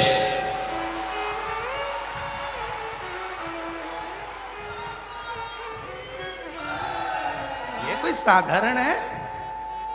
इस भूमि पर तो स्वयं इस भूमि पर गंगा मैया लहर ले लेकर आती है। इस भूमि पर तो गंगा मैया, सरयू मैया लहर ले लेकर आती है, लहर। उस भूमि पर तुम बैठकर कथा सुन रहे हो, उस भूमि पर। साधारण नहीं है। वीरों की धरती, जवानों का देश, यह है बागी बलिया उत्तर प्रदेश। ये वो भूमि है जहां सनातन की ध्वजा को निरंतर आगे बढ़ाया जाता है। ये वो भूमि जहां सनातन की ध्वजा है। और मैं यहां के यशस्वी माननीय मुख्यमंत्री जी, गोरक्षपीठ के पीठाधीश्वर माननीय योगी जी को भी साधुवाद देता हूं कि पूरे उत्तर प्रदेश को भगवामय कर दिया। पूरे उत्तर प्रदेश भगवामय। ये शिव की उदारता के बिना कुछ नहीं हो सकता। आप जहां हो, जैसे हो, शिव की साधना में, शिव की आराधना में, शंकर की भक्ति में, शिव की अविरल भक्ति में जैसे डूबे हुए हो, वो शिव तुम्हारे ऊपर कृपा की दृष्टि बनाकर वो गोदी में ले लेता है। तुम उसको समझ नहीं पाते, वो गोदी में लेता है। हम एक पति पत्नी घूमने के लिए गार्डन में गए। गार्डन में गए तो पति पत्नी दोनों घूम रहे थे। पत्नी चोटी हिला रही थी और पति उसका बैग पकड़कर धीरे धीरे चल रहा था। पत्नी चोटी हिला हिलाकर चल रही थी और पति उसका बैग लेकर जा रहा था। इतने में सामने से आ गया कुत्ता, और जो कुत्ता आया पति घबराया, पति से दुगना पत्नी घबराई, चोटी छूट गई। कुत्ता को देखते पति ने बैग को पकड़ा, पत्नी का हाथ पकड़ा, धीरे धीरे उसको पीछे लिया। कुत्ता और आगे आया, पत्नी को और पीछे लिया। कुत्ता और आगे आया, पत्नी को और पीछे लिया। उसको लगा ये कुत्ता मेरी पत्नी को काट खाएगा, पत्नी को काट खाएगा, चल जाएगा। पर पत्नी को काट खाया तो सुबह टिफिन कौन बनाएगा, बच्चों को स्कूल के लिए तैयार कौन करेगा, मेरी ऑफिस का भोजन कौन बना कर देगा, टिफिन कौन बना के देगा, सारा काम बिगड़ जाएगा। कुछ भी हो, कुत्ता मुझे काट खाए पर पत्नी को नहीं काटने दूंगा। कुत्ता जैसे दौड़ के आया, पति ने पत्नी को गोद में उठा लिया। पत्नी को गोद में उठाया, जैसे उठाया कुत्ता भाग गया। कुत्ता भाग गया, पत्नी नीचे उतरी, उतरते सी बोली तुम्हारे जैसा आदमी कभी जिंदगी भी नहीं देखा। लोग कुत्ते को भगाने के लिए पत्थर उठाते, तुमने मुझे उठा दिया। लोग पत्थर उठाते, तुम मुझे उठा लिया। अब पति पत्नी को समझा रहा है मैं तो इसलिए उठाया था कि तुझे नहीं काट ले, पर समझ जाए तब तो।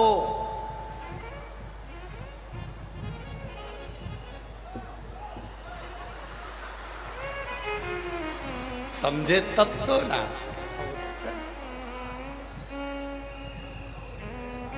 काली मेरी चोटी है परांदा में,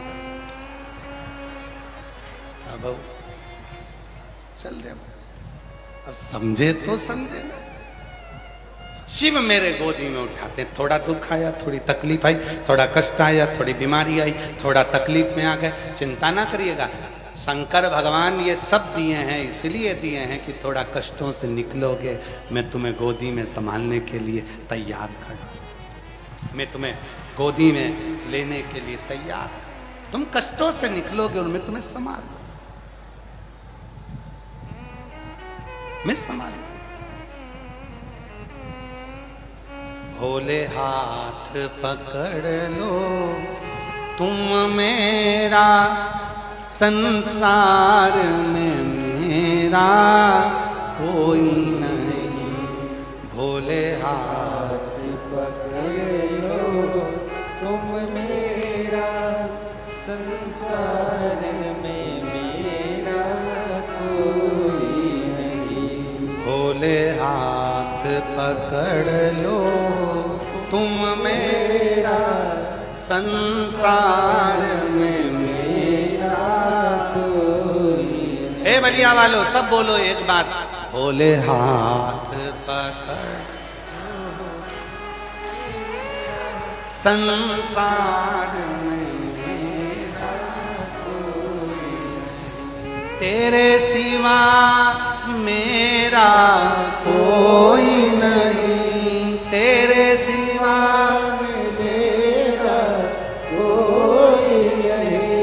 संसार में मेरा कोई नहीं, संसार में मेरा कोई नहीं।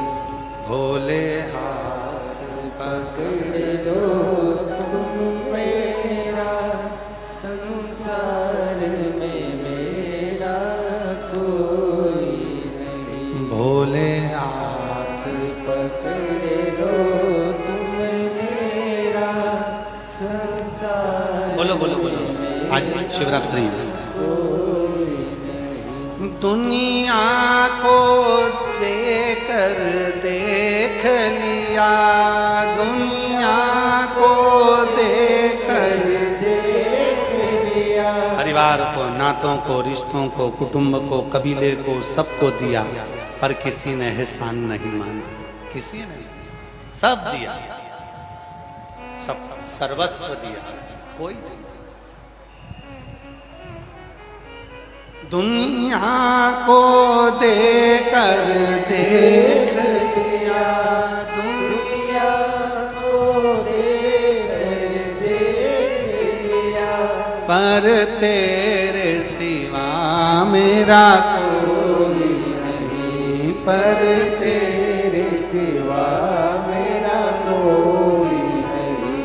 भोले हाथ पकड़ लो तुम मेरा, संसार में मेरा कोई नहीं। भोले हाथ पकड़ लो तुम मेरा, संसार में मेरा 11 साल के बाद हुआ है। एक बार जोरदार ताली बजाओ।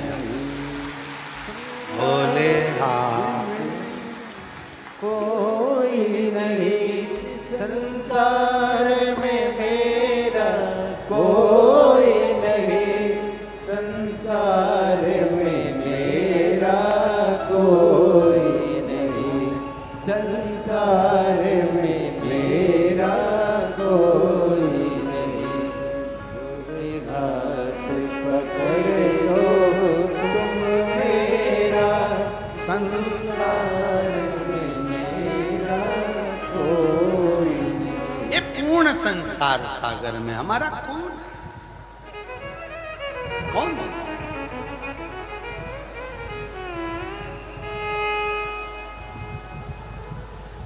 बैठे थे इंद्र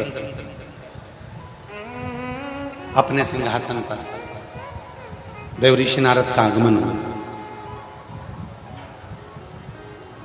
इंद्र ने खड़े होकर देवऋषि नारद का सम्मान किया, आदर किया। इंद्र ने नारद जी से कहा कि मेरे को सबके घर सुने पर एक ही घर की चर्चा सब दूर रहती है, वो देवाधिदेव महादेव का घर। भगवान विष्णु अपने पूरे परिवार के साथ में वैकुंठ में नहीं रहते। ब्रह्मा जी पूरे परिवार के साथ ब्रह्मलोक में नहीं रहते। इंद्रलोक में सारे परिवार के साथ नहीं रहते, पर केवल एक हैं देवाधिदेव महादेव जो पूरे परिवार के साथ रहते हैं, पूरे परिवार। आखिर महादेव के परिवार को ही परिवार क्यों कहा जाता है? आप लोगों के गांव में शंकर जी का शिवलिंग है? बोलो बोलो जम के। है? ठीक है। अगर शिवलिंग नहीं हो तो आप सीहोर कभी भी आए तो सूचना दे। सीहोर में, सीहोर कुबरेश्वर धाम से शिवलिंग और नंदी निशुल्क दिया जाता है, जिससे आपके गांव में धर्म की स्थापना हो, शिव की।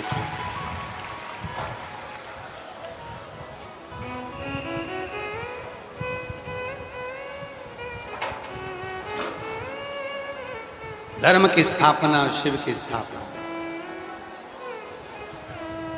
महाराज,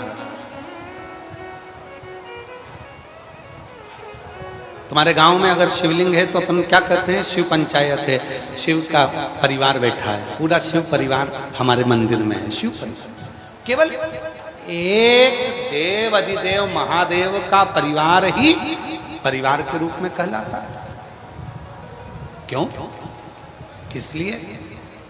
तो इंद्र के मन में संशय आ गया और देवराज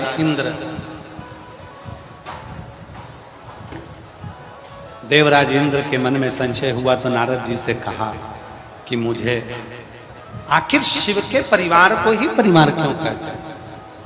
तो नारद जी ने कहा चलो हम तुम्हें बताते हैं, चलिए। देवऋषि नारद ने इंद्र को साथ लिया। सबसे पहले पहुंच गए वो भगवान ब्रह्मदेव के। श्रीमन नारायण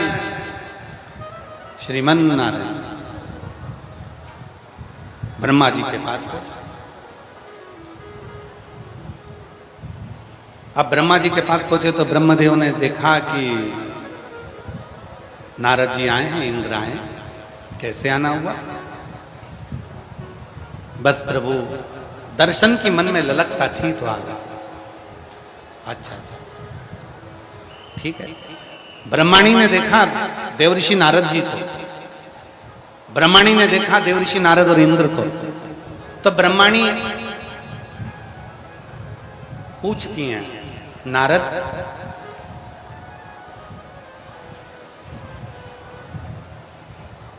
आपके लिए कुछ लेकर आए? नारद जी बोले मां कुछ नहीं चाहिए, कुछ बस इतना सुने। और इंद्र और नारद वहां से चल दिए और सीधे पहुंच गए भगवान विष्णु के। माता लक्ष्मी नारायण भगवान के चरण दबा रही थी। देवऋषि नारद ने जैसे ही श्रीमन नारायण कहा, इंद्र को देखा, नारद जी को देखा तो भगवान विष्णु उठकर बैठे। लक्ष्मी जी खड़ी हुई। क्या बात है नारद जी, बहुत दिनों के बाद आए हो, आइए।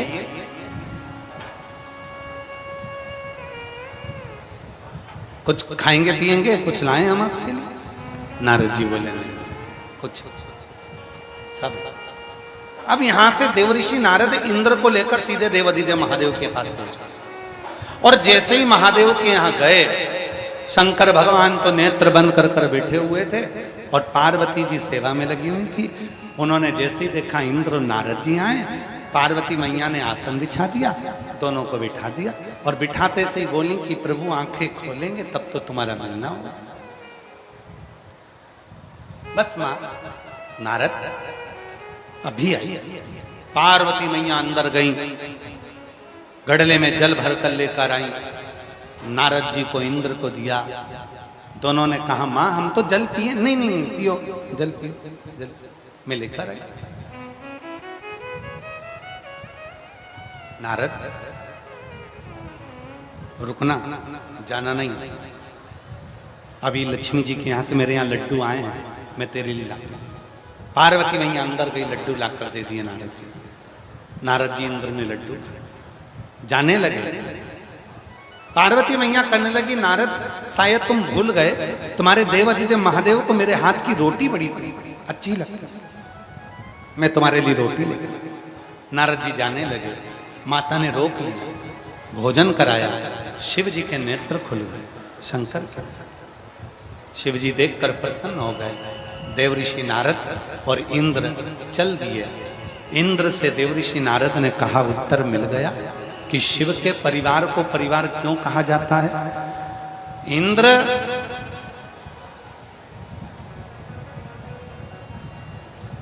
घर में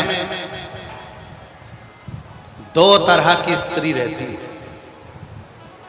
एक स्त्री वो, कोई आएगा, बैठेंगी, बात करेंगी, जब आधी से ज्यादा बात हो जाएगी तब पानी लाकर देंगी, फिर पूछेंगे चाय बना दे भैया तुम्हारे लिए, वो मना कर देगा, खत्म। दूसरी स्त्री वो होती है, कोई आया, अंदर गई, जल लाई, लाकर दिया, बात बाद में, पहले जल। क्यों? क्योंकि उस स्त्री को मालूम होता है कि हमारे घर में अगर कोई व्यक्ति मुख झूठा कर लेता है और हमारे घर में अगर मुख झूठा करा हुआ बर्तन जितनी देर हमारे घर में रहता है उतना हमारे घर में अन्नपूर्णा का निवास सदा सदा के लिए विराजमान रहता है, सदा। उसने मुख झूठा करा, बर्तन रखा। दो तरह की स्त्री होती है, एक बैठी बात करा, बात करने के बहुत देर बाद पानी लेकर आई और लाने के बाद में फिर पूछती है चाय बना दें क्या। और दूसरी होती है माँ पार्वती की तरह, तुरंत गई, पहले जल लाई, जल लाने के बाद में आते सी बोली भैया जी लड्डू आया हुआ है, बहुत अच्छा है, दूसरे के यहाँ से आया, लो पाओ। और दूसरी होती है मैं तुम्हारे लिए अब भी आती हूँ, अब चाय चढ़ी हुई है, पीकर जाना, ऐसे मत चले जाना, मैं अभी लेकर आती हूँ। चाय बनकर तैयार, और बात हुई नहीं हुई और चाय बनकर सामने आ गई। फिर वो जाने लगा, फिर कह दिया नहीं नहीं अब इतनी दूर से आए हो, कहाँ जाओगे, कुछ तो खा कर जाओ, मुंह तो झूठा कर जाओ, मैं थोड़ा सा लेकर आती हूँ। जो घर में रखा था, भले गुड़ था, शक्कर थी, जो था वो ला कर दिया, जो इसके घर में बोला। आज अधिक मास की शिवरात्रि है, शाम को 7 बजे जब अभिषेक करेंगे ना, तो उसमें 5 चीजें जो लिखाई है, उसमें एक चीज लिखाई है दूध के अंदर या तो शक्कर या गुड़ दोनों मिलाकर शिव जी पे चढ़ाना। चढ़वाएंगे हम आगे देखा, आप ऑनलाइन जब चढ़ाएंगे तो उसमें देखें क्यों, किस लिए, किस लिए? जब हम अधिक मास की शिवरात्रि के दिन बाबा पर प्रदोष काल में, प्रदोष के समय, शाम के समय अभिषेक में पार्थिव लिंग के ऊपर जब दूध में मिली हुई शक्कर या गुड़ शंकर को समर्पित करते हैं, तो हमारे घर में कोई शुभ कार्य शीघ्र होना प्रारंभ हो जाता है। या तो किसी का नौकरी लगेगी, कोई बिजनेस खुलेगा, कोई प्रॉपर्टी बनेगी, कोई मकान बनेगा, या कोई नया कार्य चालू होगा। और आप अधिक मास की शिवरात्रि पर जो शाम को 7 बजे पूजन करोगे, ऑनलाइन पार्थिव पूजन हमारे साथ में बैठकर ऑनलाइन करोगे, उसमें जो जो चीज आप चढ़ाओगे उसका एक एक चीज का मतलब है, उसका फल है, तो ही तो वो समर्पित हो रही है। और फिर लिखकर रखना, तुम जो चढ़ाई हो दूध में शक्कर या गुड़ मिलाकर, उसका फल मिला कि नहीं मिला, उसका फल प्राप्त हुआ कि नहीं। हम बात करेंगे आपसे, मिला क्या, वो देता है, उसको समझें। 2 तरह की स्त्री होती है घर में, एक बात करने बैठ गई, पानी बाद में लेकर आई, चाय का केवल पूछ लिया, लाई तो लाई, नहीं लाई। चाय बनाने में भी उसके मन में आया कहाँ आ गया, आराम से सो रही थी, फालतू के चक्कर है, ये मम्मी हर किसी को बुला लेती हैं, पापा हर किसी को बुला लेते हैं, घर में इतने इकट्ठे कर लेते हैं, ये भैया जी का क्या जाता है, जो आता है सबको खिला देते हैं, जो आया सब खाओ, लो साहब खाना खाने बैठे तो कोई आया तो लो साहब तुम भी खाओ, तुम भी खाओ, तुम भी खाओ। ये समझते नहीं है। जिस दिन जान गए विष्णु पुराण में, अग्नि पुराण में, नर्मदा पुराण में, लिंग पुराण में, स्कंद पुराण में, यहां तक शिव पुराण के विद्धेश्वर संहिता में वर्णन आता है, जब कोई हमारे घर में अतिथि अपने मुख से कुछ खाकर पानी पीकर भी अगर पात्र को झूठा कर देता है और वो रखता है, जितनी देर वो रखा है अन्नपूर्णा का भाव बढ़ता है, घर में से दुख दूर भागता है, क्लेश दूर भागता है, तकलीफें दूर भागती है। क्यों? बड़े बड़े बोर्डों पर लिखा जाता है अतिथि देवो भव, ऐसे ही नहीं लिख दिया अतिथि देवो भव। अतिथि देवो भव का मतलब है अतिथि के रूप में स्वयं महादेव आए हैं, शिव आए हैं, राम आए हैं, कृष्ण आए हैं, मेरा भगवान आया है। और जब वो मुख झूठा करेगा तो उससे जो फल मिलेगा वो फल हमारी जिंदगी का सुख प्रदान करेगा, सुख आनंद देगा। 2 तरह की स्त्री है, एक तुरंत गई पानी लाई, पानी पियो, बाद में बात करते हैं। चाय चढ़ा कर आ गई, बिना पूछे ही चढ़ रही है, फीकी लाऊं कि मीठी, चाय चढ़ा दी, अभी लेके आती है, भैया भोजन तैयार है करके जाना, इतना कहाँ जाओगे, अगर भोजन नहीं करना तो थोड़ा तो कुछ खाओ, मुख तो झूठा करो। हमें उत्तर प्रदेश की एक बात बहुत अच्छी लगती है। उत्तर प्रदेश के छोटे छोटे गांवों में जब हम कई पूर्व समय में जब छोटे गांव में गए तो हमने उत्तर प्रदेश में देखा, और ये हमने कहीं नहीं देखा जो उत्तर प्रदेश में देखा। उत्तर प्रदेश में छोटे गांव में अगर कभी भी जाओगे, पानी के साथ में गुड़ का ढेला या मीठा जरूर लाकर रखते हैं। मंत्री जी हमने देखा ये चीज, यहाँ का नहीं मालूम हमको, पर उत्तर प्रदेश के इधर भी होता है सर। अरे वाह, प्रणाम आपको, बहुत बहुत साधुवाद, नमन। उत्तर प्रदेश का हमने नियम देखा कि उत्तर प्रदेश का जो आतिथ्य है केवल अकेला पानी लाकर नहीं देते, गुड़ लाकर दे देंगे, मीठा कुछ पड़ा होगा, मिठाई वगैरह वो साथ में लाकर दे देंगे। उत्तर और केवल उत्तर, और हमने देखा, हमने केवल क्षेत्र में, और हमने तो यहाँ भी देखा, हम जहाँ ठहरे हैं वहाँ भोजन बन रहा है। माँ भोजन बनाने वाले हमारे मंत्री जी ने लगा रखे, धर्मेंद्र भाई ने माँ भोजन बनाने वाले लगाए। इसके बाद भी धर्मेंद्र भाई के घर से गुलाब जामुन बन के आ जाते हैं, उसके बाद भी मिठाई बनकर, गुरुजी खा रहे कि नहीं खा रहे, गुरुजी ले रहे कि नहीं ले रहे, पर उनका भाव है कि कुछ हमारे घर से बनकर प्रसाद। उत्तर प्रदेश का एक नियम है कि उत्तर प्रदेश के लोग पानी पिलाने से पहले मुख मीठा करा देते हैं कि तुम्हारी जिंदगी आनंद में बनी रहे। ये उत्तर प्रदेश की रीत है।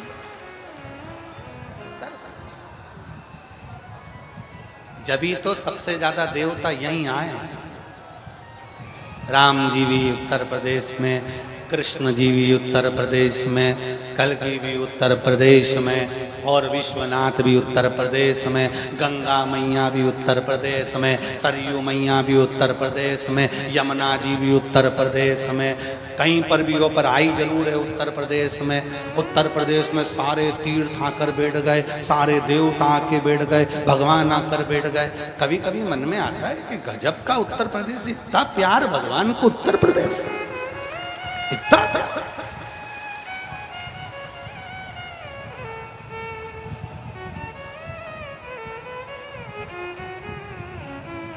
और प्रेम जब अनंत हो गया, रोम रोम संत हो गया। प्रेम जब अनंत हो गया, रोम रोम संत हो गया। ये प्रेम है। भगवान देवादिदेव महादेव के दरवाजे से जब गए, देव ऋषि नारद से कह दिया, नारद जी अब समझ में आया कि शिव का परिवार परिवार क्यों कहलाता है, क्योंकि शंकर भगवान के परिवार की एक रीति है। शिव के परिवार में कोई खाली नहीं रखता है। शंकर के परिवार में जो सदस्य हैं, शिव जी, पार्वती जी, कार्तिकेय जी, गणेश जी, अशोक सुंदरी, जया, विषहरा, शामली बारी, दौतली, देव, नंदी, ये शंकर के जो परिवार हैं, इनको जो स्मरण कर लेता है उसको शिव खाली नहीं रखते, उसको भर भर शिव भर।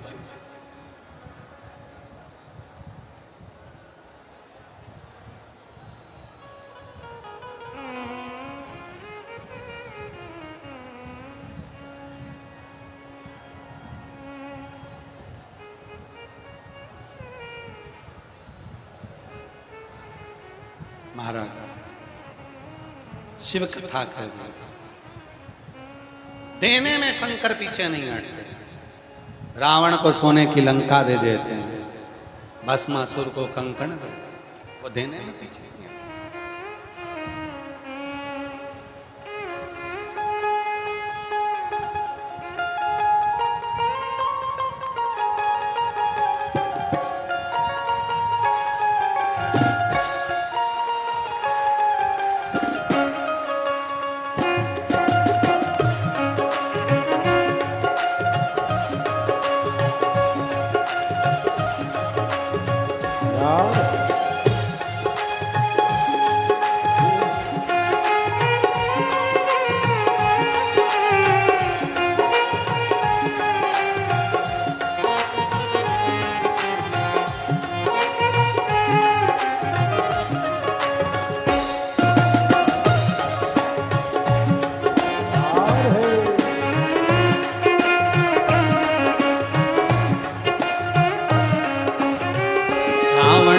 बाबा तूने लंका दिया रे, रावण को बाबा तूने लंका दिया रे, भस्मासुर को तूने कंकण दिया है, भस्मासुर को तूने कंकण दिया है, रावण को बाबा तूने लंका दिया है, रावण को बाबा दिया है, भस्मासुर को तूने कंकण दिया है, असुर को तूने कंगन दिया रे, उसी ने तेरा पीछा किया भोले बाबा, उसी ने तेरा पीछा किया भोले बाबा।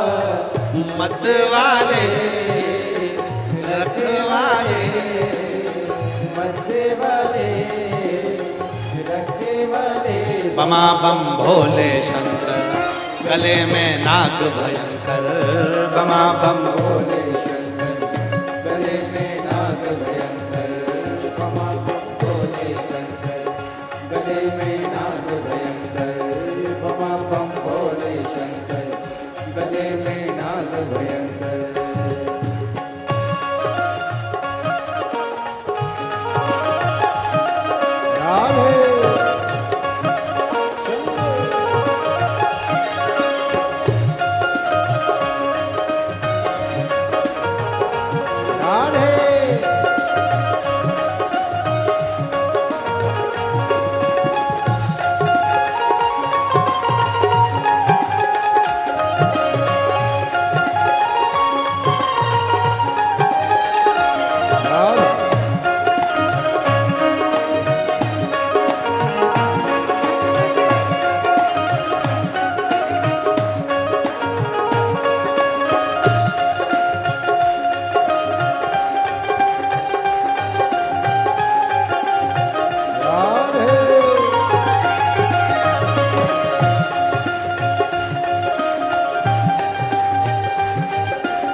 जाए भोला गौरा विराजे, दाई में भोले तेरे नंदी विराजे, दाई में भोले तेरे नंदी विराजे। टुकड़े मिटाए तुमने भक्तों के रखवाले, टुकड़े मिटाए तुमने भक्तों के रखवाले, मत्ते वाले रखे वाले, मत्ते वाले रखे वाले, भोले शंकर गले में नाग भयंकर, बमा बम भोले शंकर गले में नाग भयंकर, बमा बम भोले शंकर, गले में नाग भयंकर, बमा बम भोले शंकर गले में नाग भयंकर, भोले शंकर गले में नाग भयंकर, बमा बम भोले शंकर गले में नाग भयंकर।